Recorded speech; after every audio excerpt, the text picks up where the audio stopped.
In this lecture, you are going to learn where to get or collect keywords for your website. You can look for keywords that your immediate or distant competitors are using, but do look for the competitors who are doing well only, else you may end up with low traffic and high competition keywords. Instead of doing this work manually, let's use some tools to this hard lifting because if you are a complete newbie, then there are chances that you might not even know who your competitors are. But you should be rational while using these SEO tools.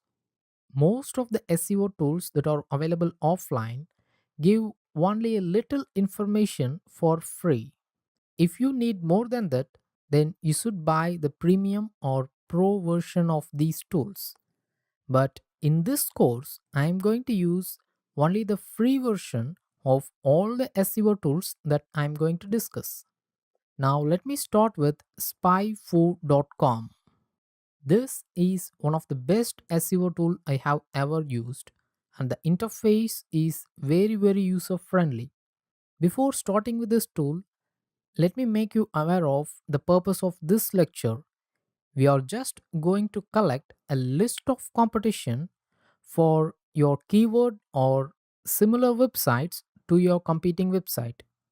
Let me assume that I'm going to start a technology website. That is, I will post news and reviews of latest gadgets or technological items. In such case, let me assume that I know only one website of that category, and that is Engadget. So I have searched for engadget.com on SpyFu. Along with the other details that SpyFu gives me, the main information that I get from this SEO tool is it also displays other competition to engadget.com. So I started with just one competing website. Now I have got another 5 competing websites. So you just need to make a list of all the competing websites that we are going to see in this lecture for your competitor.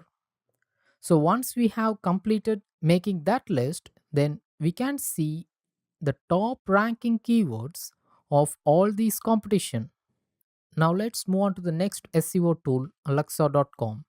When I search for Engadget on Alexa, it also gives many other details similar to SpyFu, but what I am concerned with is what sites are related to Engadget.com.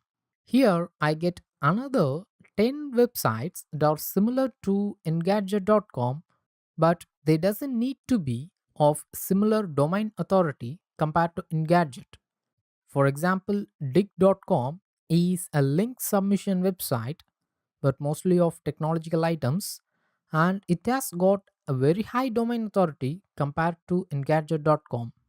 So not all these websites are entirely or exactly related to engadget.com, but some of these do, such as wired.com, lifehacker, techcrunch, slashgear, like this. So you need to analyze and shortlist the exact website that you think as your competitor. Now let's move on to the next tool, that is similar web.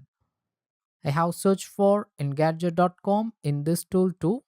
You can directly come to similar sites where you have got two types of categorization. One is the similarity, that is, this suggests websites that are very similar to the content that is published on engadget.com.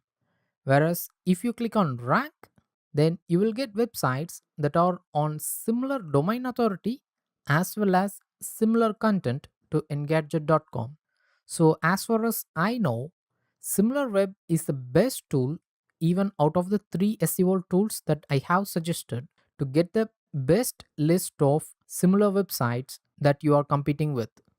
So, from this lecture, you could have got some 10 to 20 similar websites or competition websites to your niche.